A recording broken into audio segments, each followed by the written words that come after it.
Thank you very much, Graham, and I hope you can hear me at the back.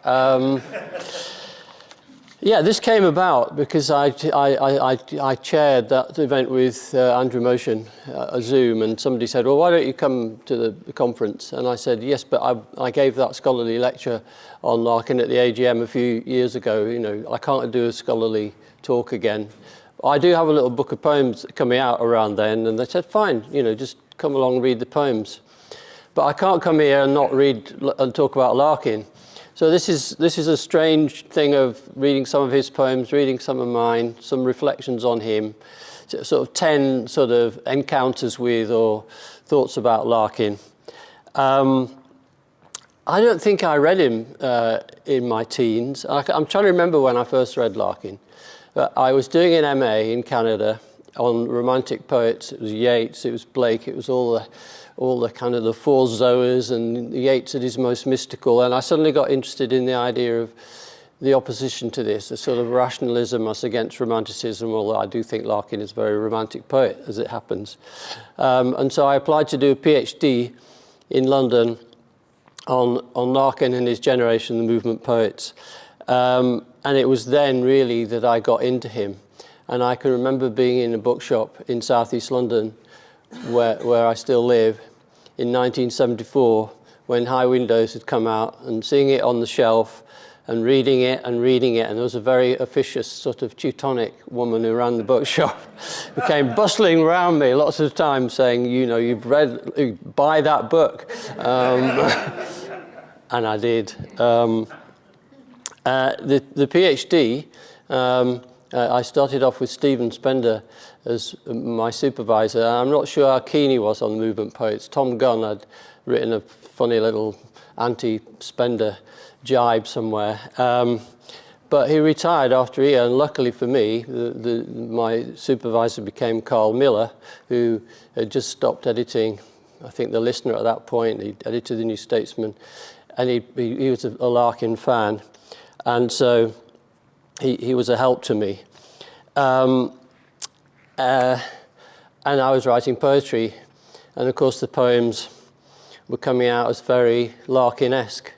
And in the first book of poems I published in 1984, if I can find it, there's a poem called Larkin-esque.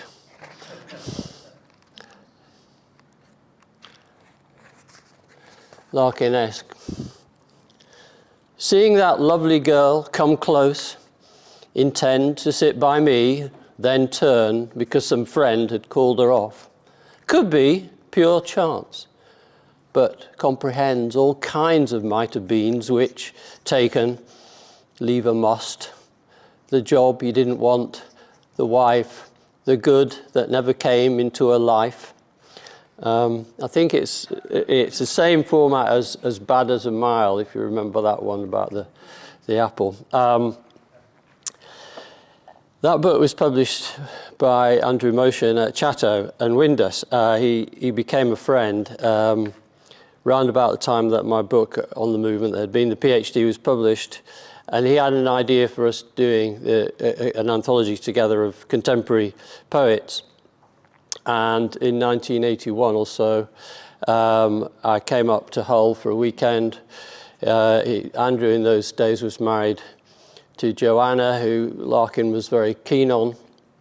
I had my wife with me. I wasn't sure how keen on her Larkin might have been since she was doing social work at the time. I said, keep that quiet.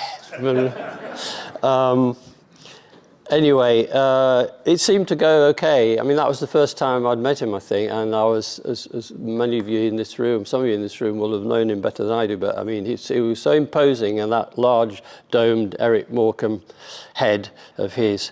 But it seemed to go okay, you know, because I was thinking, is this going to be a verre de société kind of dinner party?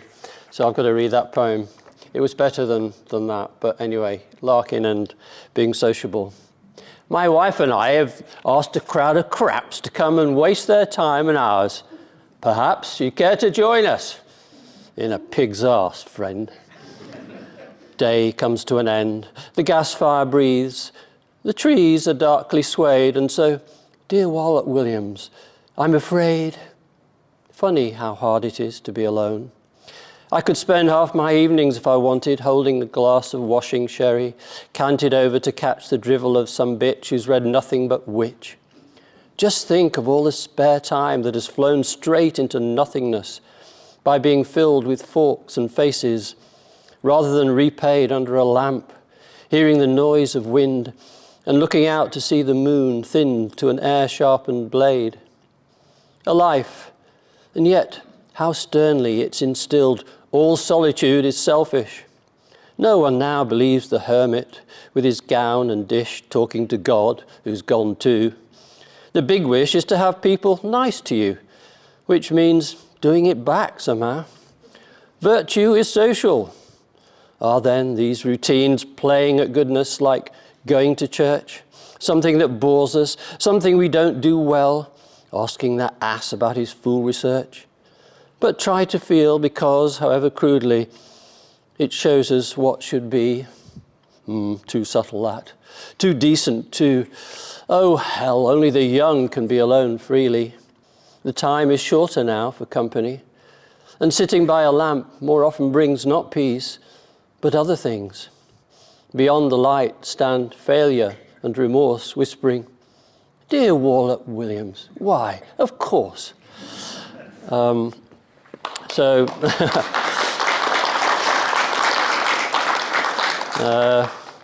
Dear Andrew Motion, why of course, and it was a good evening.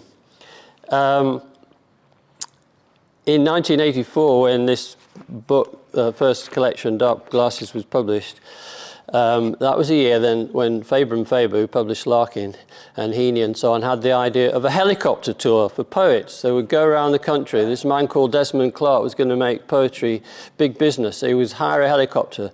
And I think both Ted Hughes and Heaney were horrified and said no. But Andrew Motion said, well, we'll do a humbler Chatto and Windus equivalent train.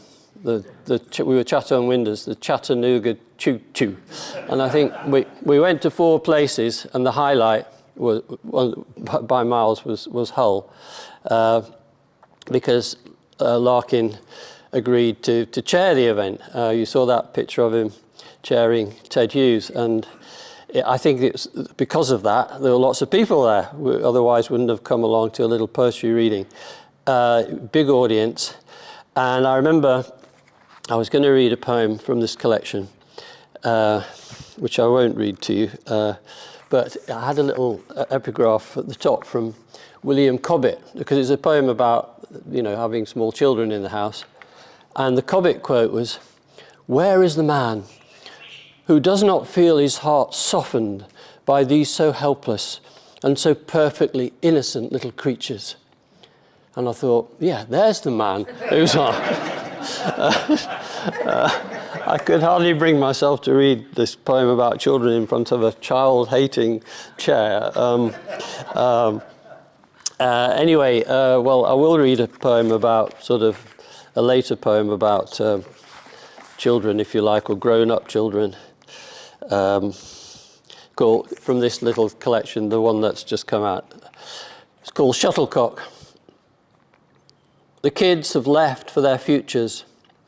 The lawn was long enough for badminton, but not enough to hold them. The goose-feathered shuttlecock, the crying of foxes, the gaudy green parakeets and bats' crazy paths on summer nights. None of it could hold them. The moon's implacable as it moves through its phases, but in my head, the net's back up and the kids are behind it. The shuttlecock flying between us. You do get parakeets and foxes in South London, by the way. A lot of them. I then came across Philip Larkin a few times on the Poetry Book Society. There was a kind of board, and I think he was the chair. Somebody who would know for sure whether he was the chair. But at any rate, I remember that he was chairing this particular meeting, and we all had some idea for a big change in society. And there was a kind of vote, 11 people in favour of this, and Philip Larkin against. And he said, "Well, gentlemen, we seem to have a stalemate.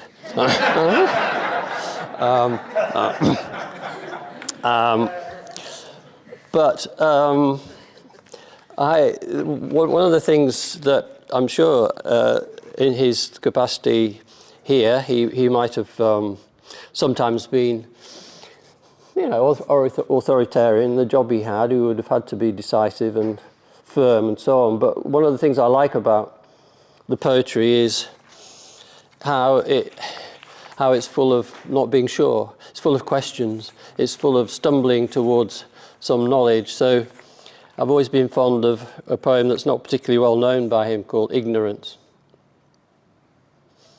Strange to know nothing, never to be sure of what is true or right or real, but forced to qualify, or so I feel, or, well, it does seem so, someone must know. Strange to be ignorant of the way things work, their skill at finding what they need, their sense of shape and punctual spread of seed and willingness to change.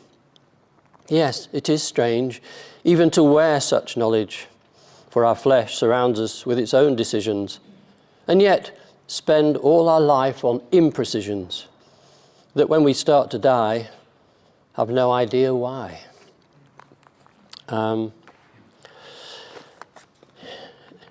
joined the TLS in 1978. That was the year after Ballad was published in the very end of 1977. But I still had this connect, so I'd missed out on publishing that because I was to become the poetry editor there. But I went to then, at a later point, went to join the Observer as the book's editor, literary editor, and Larkin used to review for us. And in fact, in 1982, he reviewed the Penguin Book of Contemporary British Poetry, edited by Andrew Motion and Blake Morrison. If you look it up, you'll see it's not a very kind review. No, I don't think he's anti the editors so much as the sort of the worthlessness of most of the poets included, even though they were the best. At the time, they included Sherry Massini and Tony Harrison and some pretty good people. Anyway, he reviewed that. He also reviewed the Oxford Book of Death, edited by D.J. Enright, and you'll find that review in either, I suppose it's further requirements, if not required writing. And we remember we tried to get him to commit to doing so many reviews a year, and he wrote back saying, it was tempting. These golden chains, though, would be too much for him to commit to that. So he didn't, but he did continue to review. I was thinking of Bard and thinking of reading Bard, but we heard it discussed this morning, and I thought maybe I'll just read another poem that was alluded to in passing this morning, The Mower, because we're getting towards death now, I'm afraid. And it is a lovely late poem. The mower stalled twice. Kneeling, I found a hedgehog jammed up against the blades, killed. It had been in the long grass. I had seen it before and even fed it once. Now I had mauled its unobtrusive world unmendably. Burial was no help. Next morning, I got up and it did not.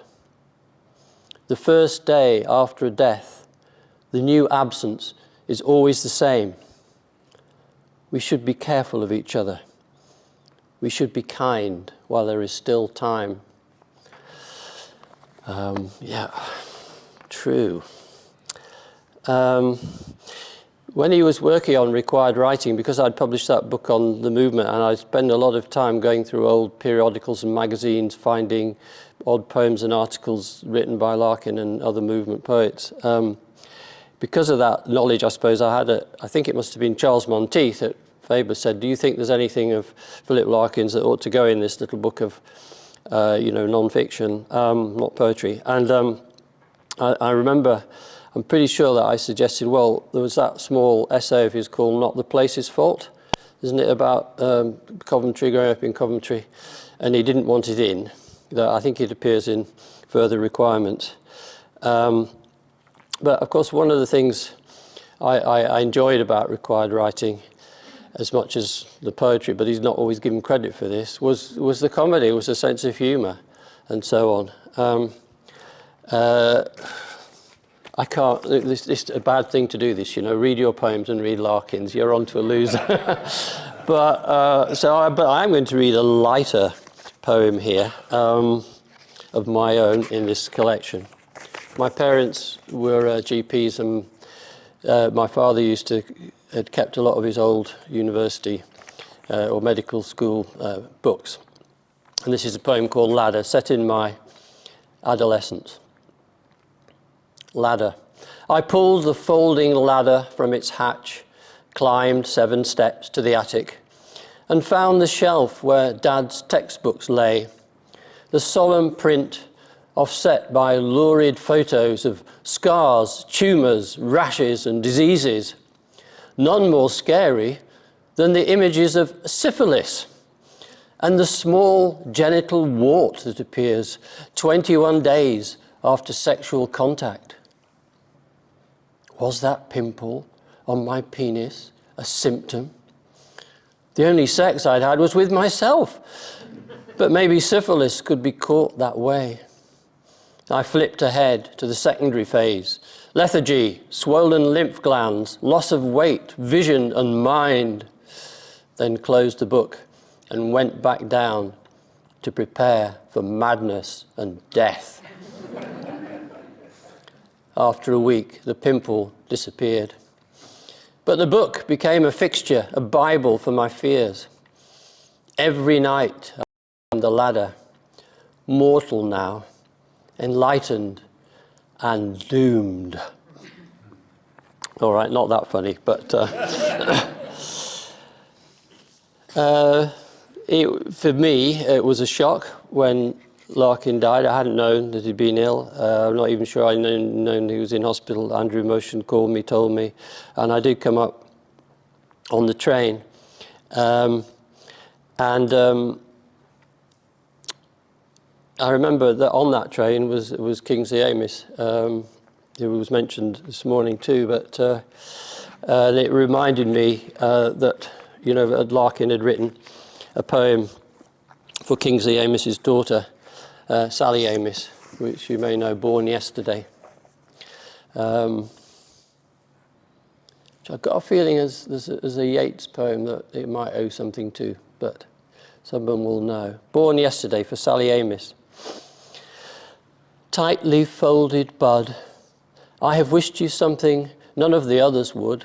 Not the usual stuff about being beautiful or running off a spring of innocence and love. They will all wish you that. And should it prove possible, well, you're a lucky girl. But if it shouldn't, then may you be ordinary. Have, like other women, an average of talents.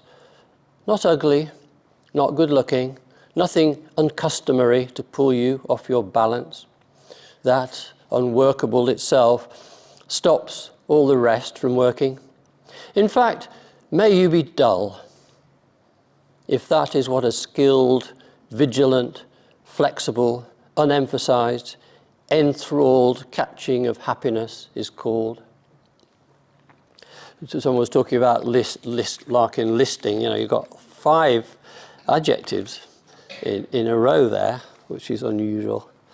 Didn't work, by the way, the poem. Sally Amis was died earlier after years of addiction, I think, so that prayer for ordinariness didn't quite work out. I got involved after Larkin had died with organising an event in, I can't remember where it was in London, West London somewhere, you know, in memory of Larkin, the celebration of Larkin. And I remember that George Hartley spoke. He spoke, actually, given there were 6 people speaking, he spoke for rather too long, and 1 or 2 people were getting restive who were due to speak in the second half. But in the second half, were speaking on the stage together were Harold Pinter and Alan Bennett. I don't know how often they've shared a stage together, but you know, one would read one Larkin poem and the other one would read, and it was pretty interesting evening. I wish there was a recording of it.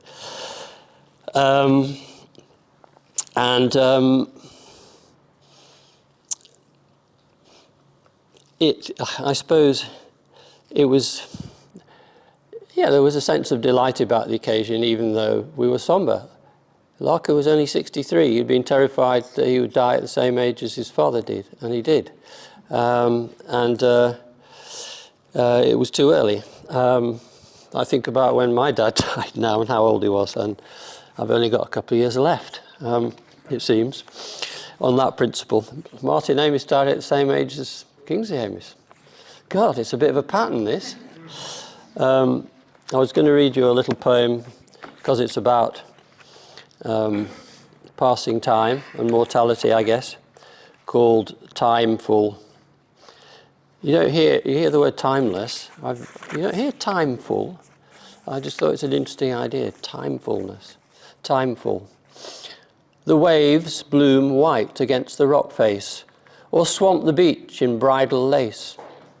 It's the timelessness you come for, afraid your own is running out. Timeful, there's a word you never hear. It helps to be oblivious to oblivion, but you face it every night that you can't sleep. Then it's dawn, and the forgetting resumes. Here you are, on the balcony, the sea serenading you, the sun with its armful of light. I'm glad I got oblivion in there, because that word came up a few times this morning, and I find I keep using it, and I wonder whether that's a Larkin-esque influence. I had this job, which I recently gave up at Goldsmiths for 20 years, and my farewell present was first edition of the Whitsun Weddings, so it was worth it to stay that long to get that. And I was working on the MA in creative writing, but I did give an annual lecture on Larkin and the movement, and it came to an end. I don't know. I always wondered why I didn't get asked back the next year, and sometimes I think it was because I used to quote that little four-line poem, which I don't know whether it's in the complete poems, but it was sent to a friend in a letter. Prison for strikers. Do you know this one? Prison for strikers. Bring back the cat. Kick out the N-word. How about that? And I think in the early days, because before highly sensitized as we are now to the N-word, I may have used it. And I sometimes wonder whether that was no longer asked back to give that lecture. Exemplary though it was in every other respect. I don't know. But I love to talk to the young people about Larkin. And this lecture I used to give, of course it changed from year to year, but it used to begin with talking about memorability, because I always think this is one of the things that's so great about Philip Larkin, is how many quotable, memorable lines there are. You will all have your own, but just to run through some of mine: sexual intercourse began in 1963, life is first boredom, then fear, books are a load of crap, nothing like something happens anywhere, what will survive of us is love, home is so sad, why should I let the toad work, squat on my life, and then on death, and about which he wrote so much, death as the solving emptiness that lies just under all we do, religion, that vast moth-eaten musical brigade created to pretend we never die, those young mothers, something is pushing them to the side of their own lives. Those First World War recruits, never such innocence again. And fate, the unbeatable slow machine that brings you what you'll get. And you know, I think he's the most quotable 20th century writer. You know, he outdoes even Samuel Beckett, I guess. And I did once recruit a PhD student to work with me, because coming back from some literary festival in India, within India, but coming back from the event in a tuk-tuk, I recited by memory Poetry of Departures. And he was so impressed that somebody could recite a whole poem by memory, that he immediately signed up to do a PhD in creative writing. And the poetry I had at primary school, we never were encouraged to learn or recite. But I'm not going to try and do it from memory now. I don't trust myself to remember it, but I'm going to read it. I always enjoy it. Poetry of departures. Sometimes you hear, fifth hand as epitaph, he chucked up everything and just cleared off. And always the voice will sound certain you approve this audacious, purifying, elemental move. And they are right, I think. We all hate home and having to be there. I detest my room, its specially chosen junk, the good books, the good bed, and my life in perfect order. So to hear it said, he walked out on the whole crowd, leaves me flushed and stirred, like, then she undid her dress, or take that, you bastard. Surely I can, if he did. And that helps me stay sober and industrious. But I'd go today, yes, swagger the nut-strewn roads, crouch in the forecastle, stubbly with goodness, if it weren't so artificial, such a deliberate step backwards to create an object. Books, china, a life reprehensibly perfect. The china there is in lowercase, not to be confused with China the place, about which Larkin famously said he'd be happy to go if he could come back the same day.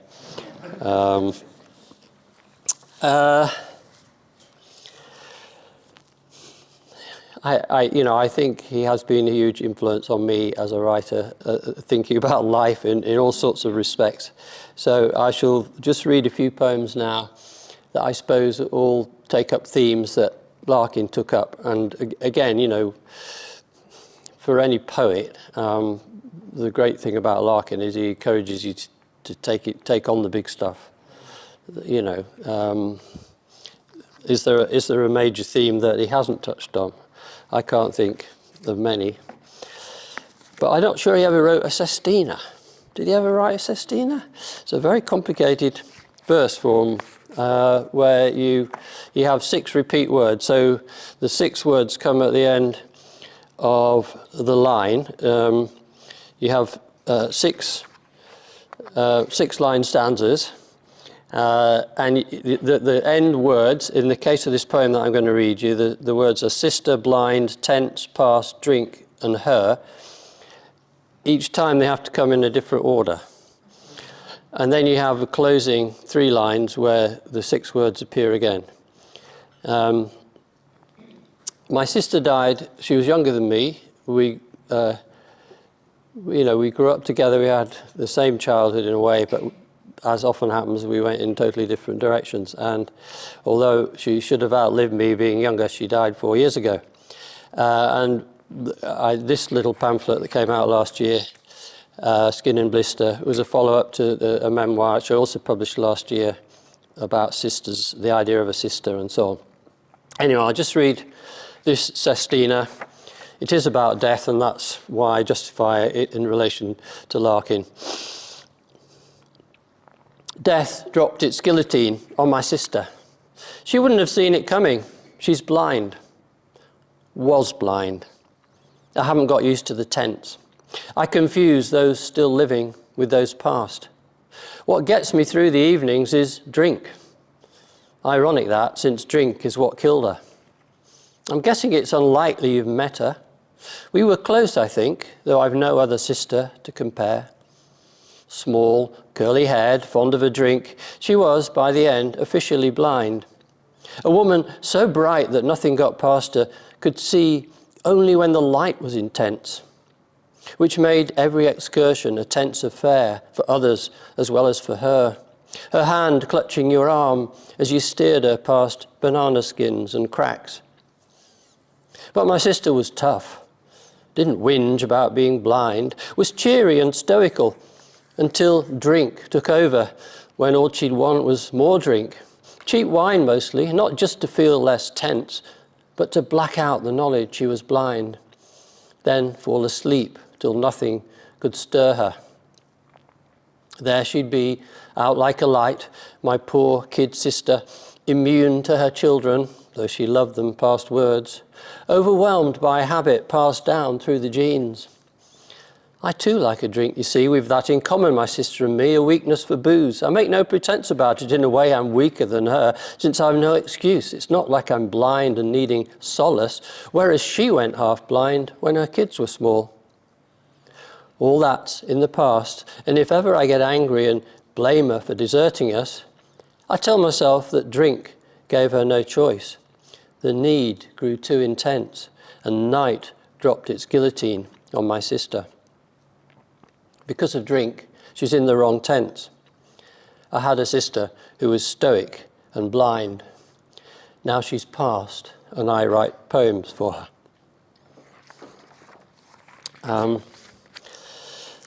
Yeah, I mean, I guess when Larkin wrote about death, he had more dignity. He opened it out. He may have been thinking of his mother or others. But it doesn't get specific like that poem does. But there you are. I wanted to commemorate my sister. What else do I associate with Larkin? Well, love, attraction to people. In his case, kind of, if not always to be resisted, you know, there was that terror of commitment that he had. This is a little poem called Hug.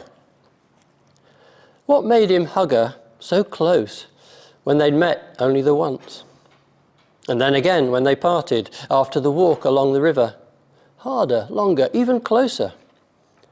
Blame his elation at arriving after hours cooped up on a train, or feeling sorry for her because he'd heard what she was going through at home. Or the brightness of the air, the water slipping by, that kingfisher, the canoes, those sun-bleached meadows. Yes, yes, but it was none of that. Be honest, none of it at all.